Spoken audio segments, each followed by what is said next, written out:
Ezra Levant for the Rebel.media. I'm in London, England, where I was reporting on Tommy Robinson's legal appeal. The appeal went one day, so I took the next day to go around London to some of the places that Tommy Robinson himself reported on when he was working with the Rebel. And one of them is here in Woolwich, a suburb of London, where in 2013, Lee Rigby, a 25-year-old British soldier, was murdered right on this spot by two Muslim terrorists. They were born Christians of Nigerian descent. They converted to Islam and were radicalized. Michael Adebolejo and Michael Adebowale saw Lee Rigby come out of the nearby barracks, ran him down with their car, hopped out of the car with butcher knives and a gun, and proceeded to hack him to bits, trying to behead him right there on the street. Citizens were shocked. No one intervened.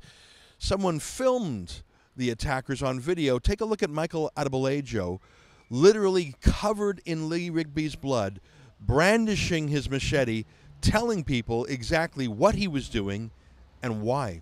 The only reason we have killed this man today is because Muslims are dying daily by British soldiers. And this British soldier is an eye for an eye and a tooth for a tooth. By Allah, we swear by the Almighty Allah, we will never stop fighting you until you leave us alone. There you have it. He was doing it for Allah. He was doing it in his Islamic holy war, bringing terrorism to the country. Well, here we are, 5 years later, and where's the memorial? Where's the statue? Where's the plaque? Where's the story? Where's some sort of consecration of this ground? You have nothing. You have this. What's this? Some sort of power transformer? What on earth is this? All there is, like an unmarked tombstone.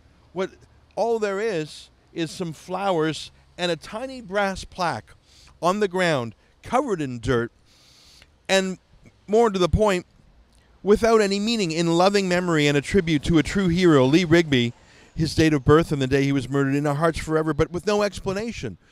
Who was he? There's no mention even that he was a soldier. His military title is not there. No mention of how he died. Was it just a car accident? Sometimes along the side of a highway, you see flowers and a little cross in remembrance. Remembrance of what? You say you want to remember, but what are you remembering? No one knows. If someone were to walk by here, they would not understand what's going on. If they came to inspect the notes, they might have a clue by reading this absolutely heart-rending one. I'm going to try and read it without choking up. It says, "To Dad, I miss you a lot. I love you, from Jack." Is that all we have? But look across the street. What's this building? Built between 1776 and 1802. It's almost 250 years old, really. It's the barracks for British soldiers. That's where Lee Rigby was coming from. For more than 200 years, British soldiers have lived here. It's the artillery. If you look at the sign there, you'll see Royal Arsenal. There's tremendous military and patriotic tradition here. Even the corner store, the convenience store, it's called the Queen Victoria. It probably was operating, given history and this place, it was probably called that when Queen Victoria herself was the monarch. What would she say, Queen Victoria, if she were around and saw this nondescript disgrace?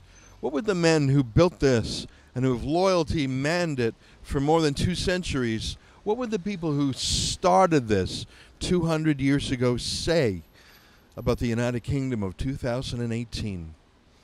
For the Rebel.media, I'm Ezra Levant.